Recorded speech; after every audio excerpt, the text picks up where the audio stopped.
விசுவாசித்து நடக்கணும்னா வசனம் என்ன சொல்லுதுன்னு தெரியணும். உங்களுடைய வாழ்க்கையின் பொருளாதாரம், உங்களுடைய கையின் பிரயாசம், உங்களுடைய குடும்பம், உங்களுடைய ஆவிக்குரிய வாழ்க்கை, மனதில் இருக்கிற சமாதானம் மற்றும் நீங்க செய்கிற எல்லாவற்றையும் குறித்தும் கர்த்தருடைய வார்த்தை என்ன சொல்லுகிறது என்பதை எடுத்து அதை பார்த்து அதன் அடிப்படையிலே வாழ்வது, அதன் அடிப்படையிலே சிந்திப்பது, அதன் அடிப்படையிலே பேசுவது, அதுதான் விசுவாசித்து வாழ்கிற ஒரு வாழ்க்கை. சென்னையில் சாப்பி செல்லத்துறை அவர்களின் போதகர்கள் கருத்தரங்கு 2012 ஜனவரி 18, 19, 20 ஆகிய நாட்களில் நடைபெற உள்ளது. இடம் அப்போஸ்தல ஐக்கிய சபை, சென்னை. நேரம் காலை 9 மணி முதல் மாலை 6 மணி வரை. இக்கருத்தரங்கில் கலந்து கொள்ள முன்பதிவு அவசியம். மேலும் விவரங்களுக்கு உடனே தொடர்பு கொள்ளவும். 0442662108 26620086. கர்த்தர் நல்லவர், ருசித்து பாருங்கள். யுத்தத்தில் வல்லவர், யோசித்து பாருங்கள். கர்த்தர் பெரியவர், துதித்து பாடுங்கள். அவர் நல்லவர், அவர் வல்லவர், அவர் பெரியவர். அவர் நல்லவர், அவர் வல்லவர், அவர் பெரியவர். கர்த்தர் நல்லவர், ருசித்து பாருங்கள். யுத்தத்தில் வல்லவர், யோசித்து பாருங்கள். கர்த்தர் பெரியவர், துதித்து பாடுங்கள். அவர் நல்லவர், அவர் வல்லவர், அவர் பெரியவர். அவர் நல்லவர்,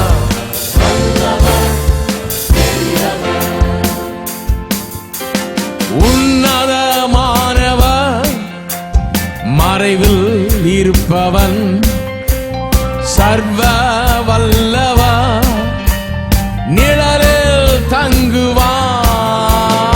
உன்னதமானவர், மறைவில் இருப்பவன், சர்வ வல்லவர், நிழலில் தங்குவான்.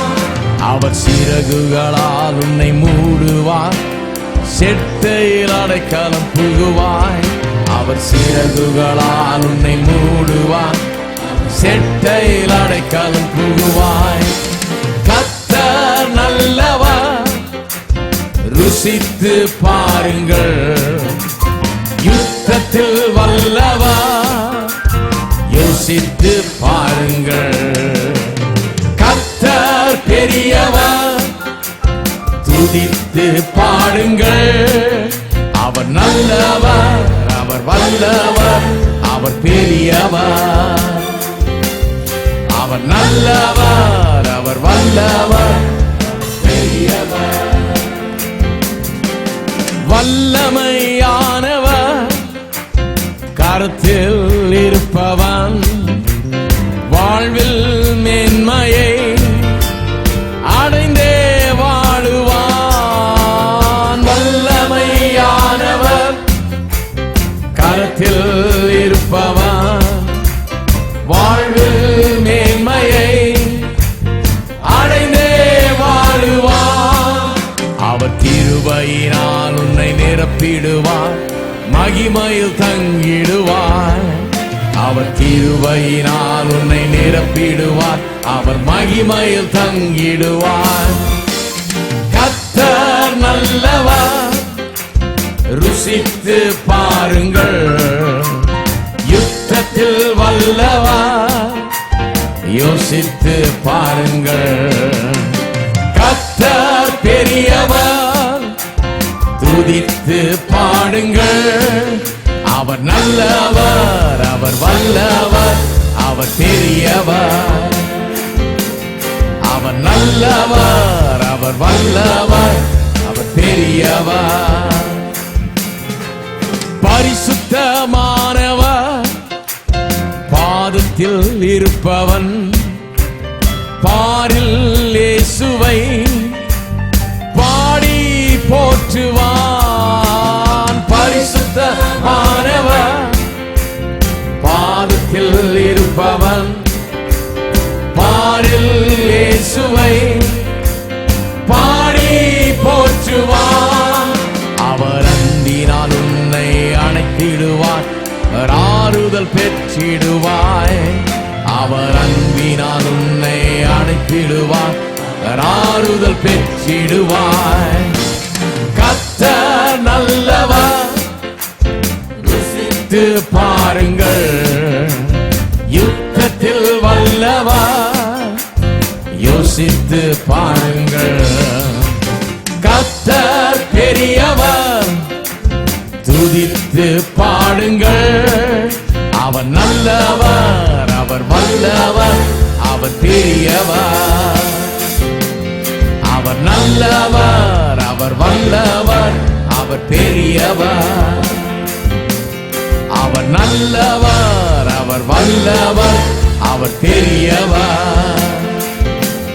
அவர் நல்லவர், அவர் வல்லவர், அவர் பெரியவர்.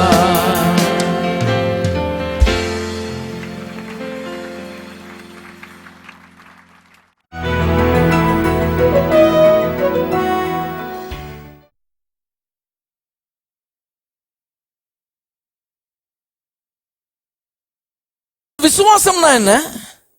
கர்த்தரை அறிந்து கொண்டு, கர்த்தரோட ஐக்கியத்தில் வாழ்ந்து, கர்த்தரை நல்லா புரிந்து கொண்டு, அவருடைய வார்த்தைகளை அதன் மூலமாக சுத்தமா விசுவாசிக்கிறது. கிளீனா, சூழ்நிலை எதுவா இருந்தாலும் சரி, அவர் சொல்லி இருக்கிறார், அவர் சொல்லி இருக்கிறபடினால நிச்சயமா அது நடக்கும் என்று விசுவாசிக்கிறது தான் விசுவாசம். அப்படிதான் விசுவாசமானது காணப்படாதவைகளின் நிச்சயமா இருக்குது. காணல அந்த 100 ரூபா நோட்டு இருந்தா கூட நிச்சயம் உங்களுக்கு உண்டாயிடுச்சு. ஏன் நிச்சயம் உண்டாச்சு? இவர் நல்லவர், இவர் சொல்றாரு இருக்குதுன்னு நிச்சயமா இருக்கணும். அதே மாதிரிதான் கர்த்தர் என்ன காட்டிலும் 1000 மடங்கு நல்லவர். அவர் சொல்றாரு உண்டென்று, ஆகவே அது உண்டென்று நான் விசுவாசிக்கிறேன். காணப்படவில்லை என்றாலும், நான் கண்ணால பார்க்கலனாலும், இன்னும் அதை பெற்று அனுபவிக்கவில்லை என்றாலும், அவர் சொல்றதுனால நான் அதை விசுவாசிக்கிறேன். He said it, therefore I believe it. அவர் சொல்லுகிறார், ஆகவே நான் அதை நம்புகிறேன். இருக்கீங்களா? அப்ப சொல்றத என்னன்னு அறிந்து கொள்றது ரொம்ப அவசியமா இருக்குது. விசுவாசத்துக்கு இதுதான் கீ. விசுவாசம் உண்டாக வேண்டும் என்று சொன்னால் எப்படி உண்டாகுது?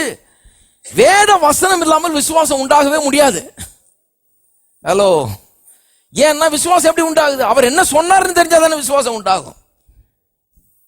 இல்லைன்னா விசுவாசம் உண்டாக முடியாது. இங்கதான் நிறைய பேருக்கு பிரச்சனை. நிறைய பேர் எப்படி இருக்கிறாங்க பாத்தீங்கன்னா, நிறைய கிறிஸ்தவருடைய நிலை எப்படி இருக்குதுன்னா, அவங்க ஏதோ கோயிலுக்கு போவாங்க, அப்படியே ஹாயா உட்காந்து அப்படியே கொஞ்ச நேரம் கேட்டுட்டு அப்படியே போவாங்க. அப்புறம் அடுத்த மீட்டிங் போவாங்க. எங்கேயாவது மீட்டிங் நடக்குதா, எங்கேயாவது கோயில் என்னத்தையாவது சும்மா கொஞ்ச நேரம் போய் உட்காந்துட்டு அப்படியே போவாங்க.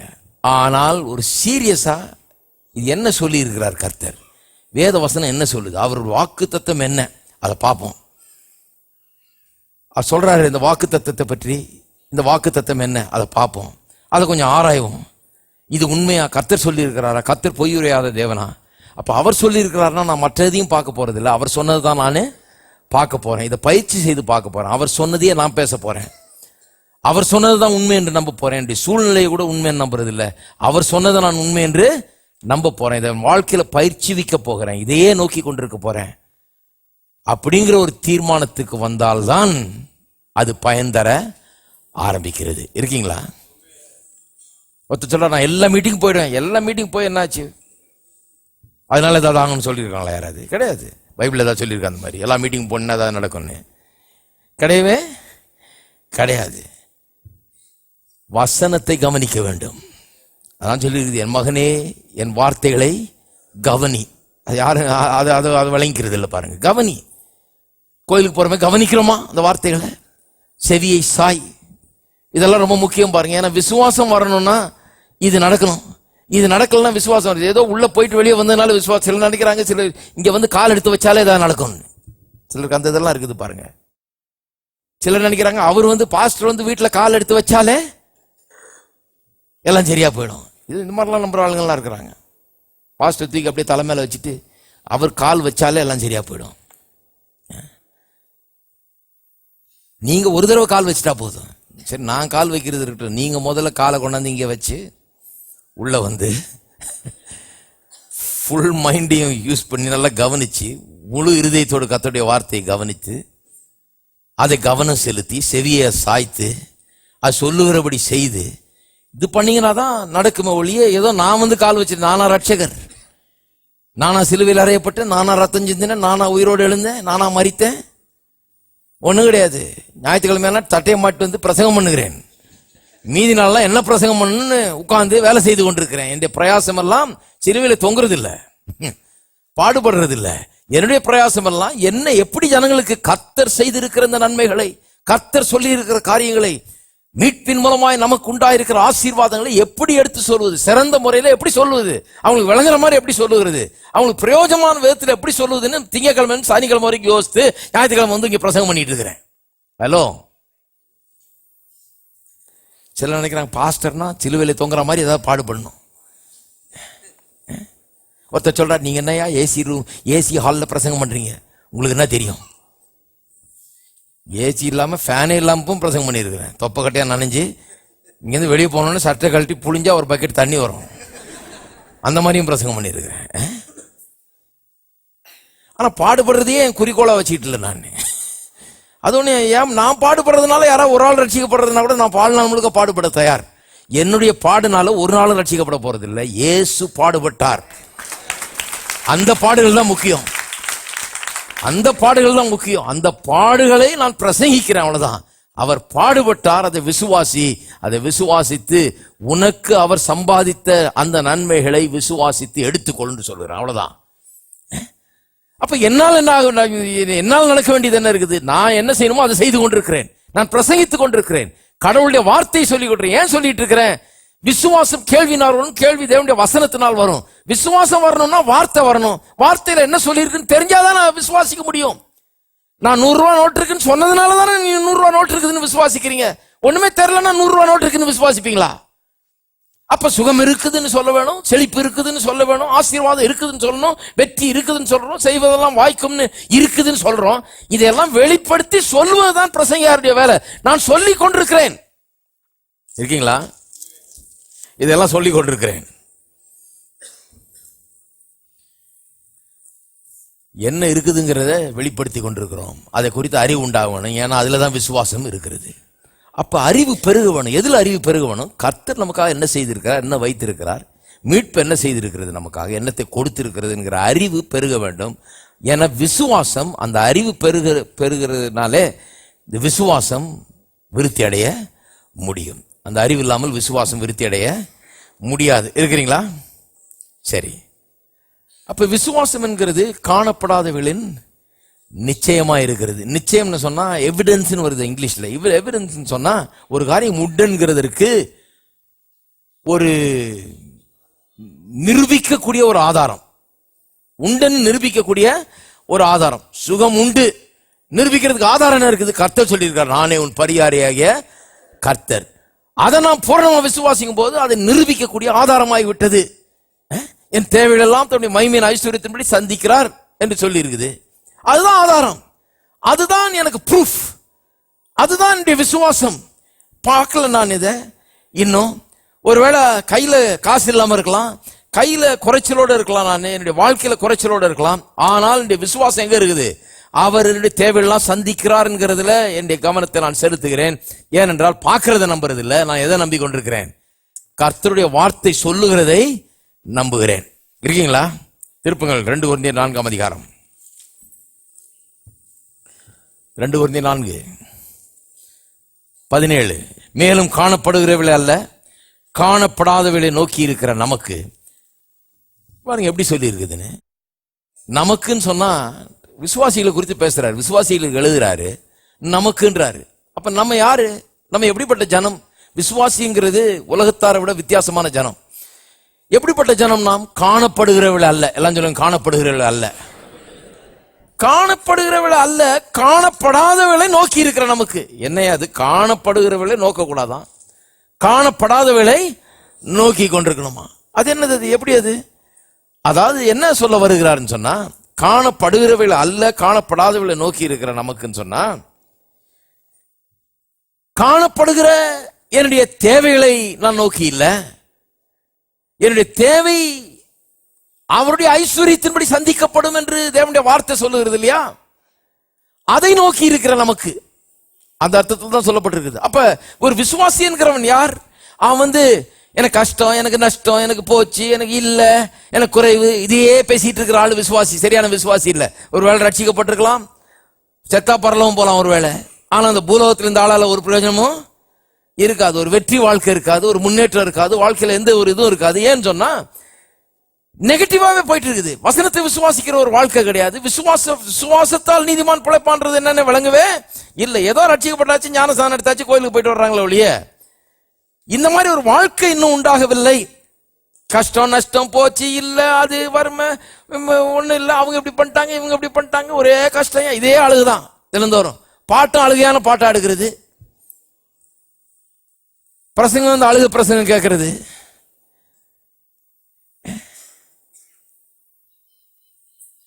கேட்டுட்டு இதையே நம்பிக்கிட்டு இருக்கிறது, பார்க்கறதையே பார்த்துக்கிட்டு இருக்கிறது, அவங்க கஷ்டத்தையே பார்த்துட்டு இருக்கு, தினந்தோறும் அதை தரிசித்துக்கிட்டே இருக்கிறது.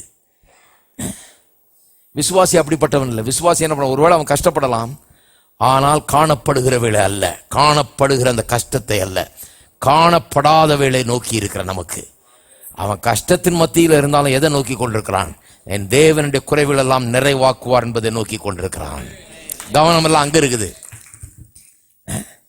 அதனாலதான் பவுலப்பன் சொல்றார், நான் வாழ்ந்திருக்கும் தாழ்ந்திருக்கும் எல்லாம் தெரியும், எனக்கு போதிக்கப்பட்டிருக்கிறேன்றார். போதிக்கப்பட்டிருக்கிறேன் என்ன அர்த்தம்? தாழ்ந்திருக்கும் போதிக்க ஒருத்தர் சொல்றாரு, அதுவும் தெரியணியா? ஒரு ட்ரைனிங் மாதிரி கொடுக்கணும். அது என்ன பெரிய ட்ரைனிங்? இப்போ பிச்சை எடுக்கிற ஆள்லாம் ட்ரைனிங் எடுத்துட்டு வந்தாங்க, இது ஒன்று ட்ரைனிங். இவர் சொல்றது வேறங்க. இவர் என்ன சொல்றார்? போதிக்கப்பட்டிருக்கிறேன்னா கஷ்ட நேரத்தில் எப்படி நடந்து கொள்ள வேண்டும் என்று எனக்கு போதிக்கப்பட்டிருக்கிறது.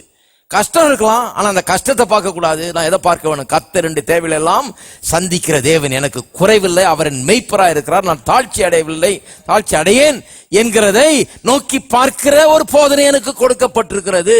அப்படிதான் சொல்றாரு. அப்படி போதிக்கப்பட்டிருக்கிறேன். அதனால பாருங்க, ஊரெல்லாம் போய் அவர் தன் கஷ்டத்தை சொல்லிட்டு வர்றது இல்லை. அவர் ஜெயில இருந்துகிட்டு அவங்களுக்கு எழுதுகிறார், என் தேவன் உங்களுடைய குறைவெல்லாம் தம்முடைய மகிமையின் ஐஸ்வர்யத்தின்படி சந்திக்கிறார். நம்ம ஆளுங்களை ஜெயிலில் போட்டா என்ன எழுதுவாங்க?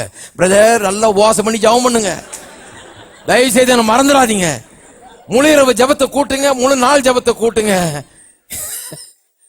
கண்ணீரோடு எனக்காக. இந்த மாதிரி லெட்டர் தான் வரும். இவர் ஜெயில இருந்து எழுதுறாரு, என் தேவன் உங்கள் குறைகள் எல்லாம் தம்முடைய மகிமையின் ஐஸ்வர்யத்தின்படி நிறைவாக்குவார். அந்த அதிகாரத்தை வாசித்து பாருங்க, பிலிப்பியர் 4ஆம் அதிகாரத்தை வாசித்து கொஞ்சம் வசனம் முன்னால வாசித்தீங்கன்னா சொல்றாரு, என்னை பலப்படுத்துகிற கிறிஸ்துவினால எனக்கு எல்லாவற்றையும் செய்ய எனக்கு பலன் உண்டு. எனக்கு வாழ்ந்திருக்கவும் தெரியும், தாழ்ந்திருக்கவும் தெரியும், குறைவுபடவும் தெரியும், நிறைவா இருக்கவும் தெரியும், எல்லாத்தையும் நான் போதிக்கப்பட்டிருக்கிறேன். இதன் மத்தியில எப்படி இருக்கு? ஜெயில இருக்கும்போது எப்படி இருக்கணும் எனக்கு போதிக்கப்பட்டிருக்கிறது. எப்படி இருக்கணும் தான் சொன்ன இல்லையா? வாயை பொத்துன உடனே எல்லாம் டபுளா வந்தது. என்ன பேசணும், எப்படி இருக்கணும், குறைவின் மத்தியில் எப்படி குறைவை பேசிட்டு இருக்க கூடாது, இதையே சொல்லி அழுதுட்டு இருக்க கூடாது, இதே நெகட்டிவ் காரியங்களை பேசிட்டு இருக்க கூடாது. இதுதான் போதனை. இதுதாங்க, இதுக்கு தாங்க போதனை தேவை. குறைவின் மத்தியில குறைவோட வாழ்றதுக்கு ஒரு பெரிய டீச்சிங் இருக்குதா? அது இருக்குமானால் இப்படிப்பட்ட போதனை தான். குறைவிலே வாழ்றதுக்கு தான் நம்ம ஆளுங்கெல்லாம் எக்ஸ்பர்ட் ஆயிட்டாங்களே. அரை வயிற்று கஞ்சி அண்ட ஒரு குடிசைன்றதுல நம்ம எல்லாம் எக்ஸ்பர்ட் ஆயிட்டு இருக்கிறோம். அதுக்கு ஒரு பெரிய போதனை. காலேஜுக்கா போயிட்டு படிச்சுட்டு வந்தாங்க இப்படி இருக்கிறதுக்கு கிடையாது. ஆனால் அதன் மத்தியில் அப்படி கஷ்டப்படுகிற வேலையில அதிலிருந்து வெளியே வர்ற அளவுக்கு நான் எப்படி வாழ வேண்டும், எப்படி விசுவாசிக்க வேணும்ன்றதுக்கு போதனை தேவை இல்லைங்களா? அப்ப பாருங்க, காணப்படுகிற வேலை அல்ல, காணப்படுகிற நோயே அல்ல, காணப்படாத சுகத்தை. படுத்த படுக்கையா இருக்கிறவன் காணப்படுகிற அதே அல்ல, எதை நோக்கி கொண்டிருக்கிறான்? தான் எழுந்து நடக்கிறதை, போகிறதை, வருகிறதை, வேலை செய்கிறதை, நன்றாய் இருக்கிறதை, வாழ்கிறதை. சாகும்படியாக ஒப்பு கொடுக்கப்பட்டவன் எதை பார்த்து கொண்டிருக்கிறான்? நான் வாழ்வேன் என்கிறதை பார்த்து கொண்டிருக்கிறான்.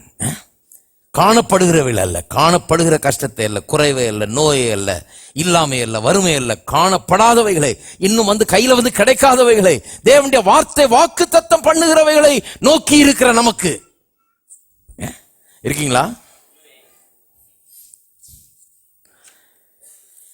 2 கொரிந்தியர் 5ஆம் அதிகாரத்துக்கு அடுத்த அதிகாரம், 4ஆம் அதிகாரத்திலிருந்து வாசித்தேன். அடுத்த அதிகாரம் பாருங்க. நாம் தரிசித்து நடவாமல் விசுவாசித்து நடக்க. தரிசித்துனா கண்ணால பார்த்து, இல்லையா? நடவாமல் விசுவாசித்து நடக்கிறோம். தரிசித்து நடவாமல்னா அதான் அதேதான் சொல்றாரு. கண்ணில் பார்த்து பார்த்து நான் நடக்கிறது இல்லை. எவ்வளவு கஷ்டம், எவ்வளவு இல்லை, எவ்வளவு போச்சு, எவ்வளவு இது, அதை பார்த்து நடக்கிறது இல்லை. கர்த்தர் என்ன சொல்றாருங்கிறதை பார்த்து நடக்கிறோம். விசுவாசிகள் வித்தியாசமானவர்கள். அவங்க பார்த்து பார்த்து பார்த்து இந்த வேதனையை சொல்லி சொல்லி சொல்லி இந்த பிரச்சனையை பேசி பேசி அப்படி நடக்கிறவர்கள். தரிசித்து நடவாமல் விசுவாசித்து நடக்கிறோம். விசுவாசித்து நடக்கணும்னா வசனம் என்ன சொல்லுதுன்னு தெரியணும். உங்களுடைய வாழ்க்கையின் பொருளாதாரம், உங்களுடைய கையின் பிரயாசம், உங்களுடைய குடும்பம், உங்களுடைய ஆவிக்குரிய வாழ்க்கை, மனதில் இருக்கிற சமாதானம் மற்றும் நீங்க செய்யற எல்லாவற்றையும் குறித்தும் கர்த்தருடைய வார்த்தை என்ன சொல்லுகிறது என்பதை எடுத்து அதை பார்த்து அதன் அடிப்படையிலே வாழ்வது, அதன் அடிப்படையிலே சிந்திப்பது, அதன் அடிப்படையிலே பேசுவது, அதுதான் விசுவாசித்து வாழ்கிற ஒரு வாழ்க்கை. இருக்கீங்களா? அப்ப வசனம் எவ்வளவு முக்கியமா இருக்குதுன்னு பாருங்க. இதுக்கு இன்னொரு வசனத்துக்கு திருப்புங்கள். நீதிமொழிகள் 4ஆம் அதிகாரம். நீதிமொழிகள் 4:20. நிறைய கேட்டிருக்கிறோம். இது திருப்பியும் ஒரு தடவை பாருங்க. ஏன்னா நிறைய கேட்டிருக்கிறோன்ற அந்த இது வந்துருச்சுனாலே அப்புறம் கேட்க மாட்டோம். நிறைய பேருக்கு அது நிறைய கேட்டிருக்கேன் நான். நீதிமொழிகள்னால அது நிறைய தெரியும். நிறைய எங்க தெரியும். நான் ஒரு தடவை போகும்போதும் இது வரைக்கும் கேட்டதே இல்லைன்றது மாதிரி யோசித்துக்கிறது நான். ஏன்னா அப்பதான் புதுசாக அதை கற்றுக்க முடியும். நல்ல கவனிங்க. என் மகனே, என் வார்த்தைகளை கவனி. ஏன் வார்த்தைகளை கவனிக்க சொல்றாரு? என் வசனங்களுக்கு உன் செவியை சாய். ஏன் கவனிங்கிறாரு? செவியை சாய் என்றாரு. அடுத்தது பாருங்க, அதை விட பெரியது. அவைகள் உன் கண்களை விட்டு பிரியாதிருப்பதாக. நான் சொல்லுகிறேன், faith sees the answer. விசுவாசம் என்பது பதிலை காணக்கூடிய ஒரு சக்தி அதுல இருக்கிறது. எப்படின்னு சொன்னா, பிரச்சனையின் மத்தியில இருக்கிறோம், ஆனால் பதிலை கண்டு கொண்டிருக்கிறோம். எப்படி காண்கிறோம் பதிலை? எப்படி விசுவாசம் பதிலை காண்கிறது? வசனத்தை முன்னால வைக்கிறதுனால பதில் கண்ணுக்கு முன்னால தெரிகிறது. கண்களை விட்டு பிரியாது இருப்பதாக இப்படியே வச்சிட்டு இருக்கிறது இல்ல. எங்க போய் என்ன செய்து கொண்டு எண்ணத்தில் ஈடுபட்டு கொண்டிருந்தாலும் நம்முடைய கண்கள், அதன் கவனம் நமக்கு இருக்கிற பிரச்சனையின் பேர்ல இல்லாமல், நம்முடைய கண்கள் நமக்கு அறிந்த வாக்கு தத்தங்களின் பேர்ல, நம்முடைய பிரச்சனை குறித்து தேவன் என்ன சொல்லி இருக்கிறார், அந்த வாக்கு தத்தங்கள், அதற்கு எப்படி பதில் என்று தேவன் என்ன சொல்கிறார். வசனம் எல்லாம் பதிலால் நிறைந்திருக்கிறது இல்லைங்களா? அதனாலதான் சொல்றது, ஜபம் கூட சும்மா உங்க ஜபத்தை பண்ணிட்டு இருக்க கூடாது, வசனத்தை ஜபமா பண்ணுங்க. அப்படி பண்ணீங்கன்னா ஜபமே வித்தியாசமானதா இருக்கும். ஜபம் பதிலே பேசுற ஜபமா இருக்கும். சில ஜபம் பிரச்சனையே பேசுற ஜபமா இருக்கு. அவங்க நினைக்கிறாங்க நிறைய பிரச்சனையை கொட்டினா நிறைய ஜபம்னு நினைக்கிறாங்க. கிடையாது. ஜபம்ங்கிறது கர்த்தருடைய வார்த்தையை, கர்த்தாவே இப்படி சொன்னீரே அது நிறைவேற்றும் சொல்றதுதான் ஜபம். அப்ப பாருங்க, பதிலை காண முடிகிறது. பதிலை எப்படி காண்கிறோம்? எப்படி கண்களுக்கு முன்னால பதில வைக்க முடிகிறது? பதில எப்படி வைக்கிறோம்னா, வசனத்தை முன்னால வைக்கிறதுனால கண்களுக்கு முன்னால பதில வைக்க முடிகிறது. வியாதியா இருக்கிறவனுக்கு பதில் என்ன? சுகம். கஷ்டப்படுகிறவனுக்கு, வாழ்க்கையில பொருளாதாரத்திலே கஷ்டப்படுகிறவனுக்கு பதில் என்ன? செழிப்பு. வேலை இல்லாதவனுக்கு பதில் என்ன? வேலை. எழுந்து நடக்க முடியாதவனுக்கு பதில் என்ன? நடந்து வேலை செய்வது. இப்படி பதில் என்ன? அந்த பதில முன்னால கண்களை விட்டு பிரியாதிருப்பதாக. கவனி, செவியை சாய், கண்களை விட்டு பிரியாதிருப்பதாக. அடுத்த வசனம் பாருங்க. அவைகளை கண்டுபிடிக்கிறவர்களுக்கு அவைகள் ஜீவனும் அவர்கள் உடலுக்கெல்லாம் ஆரோக்கியமா. இங்க ஹீலிங்க சொல்லி இருக்குது, ஆனா எல்லாத்துக்கும் அது பொருந்தும். இதை கவனிச்சு இதுக்கு செவியை சாய்த்து கண்களுக்கு முன்னால வைத்தால் அது உடலுக்கு ஆரோக்கியம் மட்டுமல்ல, எல்லா விதத்திலும் எதை வச்சு முன்னால வச்சு அதை பார்த்து கொண்டே இருக்கிறீங்களோ அது அப்படியே நிஜமாகும் உங்களுடைய வாழ்க்கையில. ஆமென். எழுந்து நிற்போம்.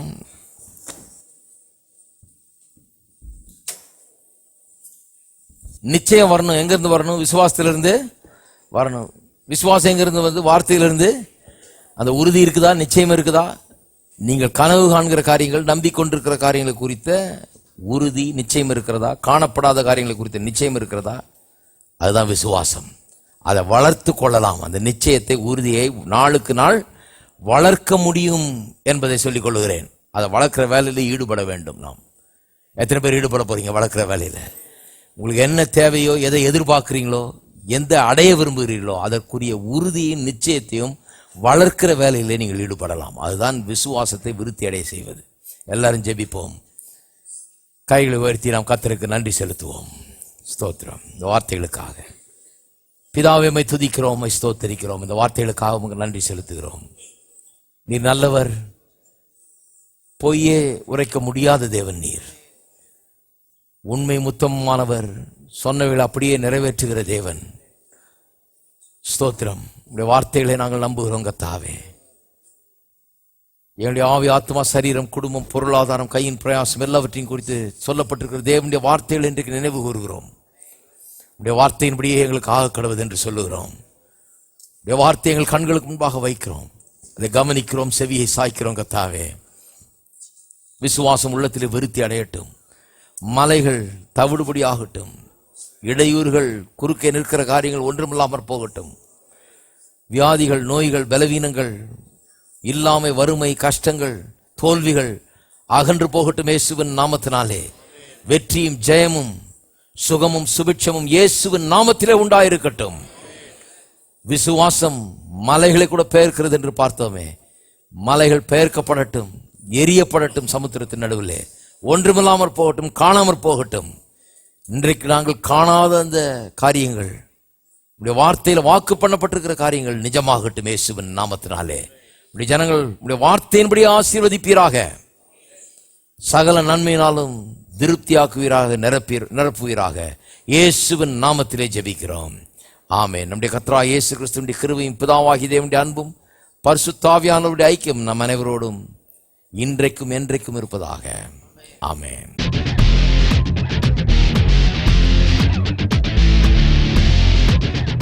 சுய புத்தியை சார்ந்தா வாழ்க்கையில ரொம்ப தூரம் போக முடியாது. சுய புத்தியை சார்ந்தா, நம்ம மைண்டை சார்ந்து கொண்டிருந்தோம்னா என்னால இவ்வளவுதான் முடியும், எனக்கு இவ்வளவுதான், என்னால இவ்வளவுதான் அப்படின்ற முடிவு கட்டுறோம். ஏன்னா மைண்டை சார்ந்து இருக்கோம், சுய புத்தியை சார்ந்து இருக்கிறோம். நாம நினைக்கிறோம் சுய புத்தியை சார்ந்து இருக்கிறது ரொம்ப பெரிய பிரமாதம்னு, நம்ம ரொம்ப புத்திசாலிகள் நினைக்கிறோம். வேதம் சொல்றது சுய புத்தியை சாயாமல். அப்படின்னா உனக்கு தெரிஞ்சதையே நம்பிட்டு இல்லாம கர்த்தர் சொல்றதை நம்பு. உன் முழு இருதயத்தோடும் கர்த்தரில் நம்பிக்கையாயிருந்து.